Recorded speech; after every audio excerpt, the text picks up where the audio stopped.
बदर की जंग भी इसी माह मुक़द्दस में हुई है और फ़तह मक्का भी रमज़ान मुबारक में हुआ है। मैं दोनों पर गौर कर रहा था तो एक नया मज़मून मेरे जहन में आने लगा। बदर की जो जंग है उसमें भी एक अजीब इनकलाब आया है कि 313 ने 1000 से मुकाबला किया, और जिन 1000 से मुकाबला किया वो असलहे से लैस थे, और ये जो 313 हैं इनके पास 6 ज़िरहें, 8 तलवारें, चंद घोड़े। लेकिन अल्लाह ने कामयाबी दी तो ख़ुद रब ने बयान किया किस तरह दी। फरमाया वलक़द नसरकुमुल्लाहु बिबदरिन व अंतुम अज़िल्ला। वो कामयाबी इस तरह मिली है कि रब ने तुम्हारी मदद की थी, तुम तो कमज़ोर थे। अल्लाह ने बदर में तुम्हारी मदद की, तुम जीत गए। वलक़द नसरकुमुल्लाहु बिबदरिन व अंतुम अज़िल्ला। अल्लाह ने बदर में तुम्हारी मदद की, तुम तो कमज़ोर थे। फिर फ़तह मक्का नसीब हुई तो उसमें भी बेहतरीन मनसूबाबंदी नबी पाक अलैहिस्सलाम ने फरमाई, बेहतरीन हिकमत अमली हुजूर ने अपनाई। लेकिन हमें जो अल्लाह रसूल ने बात समझाई वो क्या है? इज़ा जाअ नस्रुल्लाह वल फतह। फरमाया जब अल्लाह की मदद आई और फतह नसीब हो गई।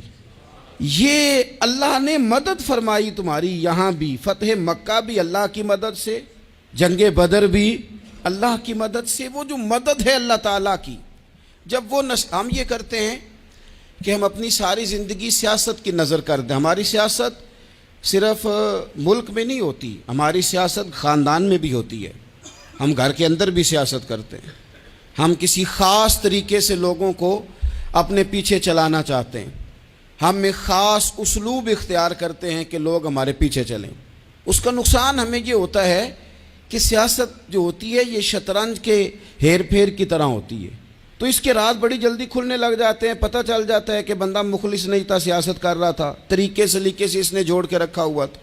हम हर जगह सियासत के बलबोते पर चीज़ों को लेकर चलना चाहते हैं, सियासतें नाकाम हो जाती हैं, सियाने सियाने लोग फेल हो जाते हैं। बचता सिर्फ वही है जिसके पीछे रब ताला की मदद शामिल हाल होती है। अपनी ज़िंदगी के अंदर हम जो कुछ भी कर रहे हैं, जिस शोबे से भी हमारा ताल्लुक़ है, आज हमने इस बात पे गौर करना है कि पहले तो ये गौर कर लें कि जो काम हम कर रहे हैं क्या वो काम ऐसा है कि उसमें अल्लाह की मदद हमें मिलेगी। अगर आप कोई माज़अल्लाह नाजायज़ काम कर रहे हैं, फेले हराम का इर्तिकाब कर रहे हैं, तो उसमें तो मदद इलाही आएगी नहीं। पहले तो ये देखें जो कर रहे हैं वो काम मदद इलाही वाला है, और अगर अल्लाह ताला की मदद वाला वो काम है फिर उस पर गौर करें कि क्या हमने मालिक से मदद का सवाल किया है, हमें मदद मुयस्सर आ रही है। वो मैंने बुज़ुर्गों से एक बात सुनी थी, वो बड़ी याद रह गई।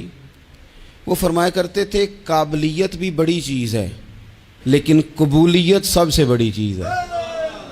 काबिल होना भी बड़ी बात है लेकिन ज़्यादा बड़ी बात यह है कि उसकी बारगाह में कबूल भी है कि नहीं।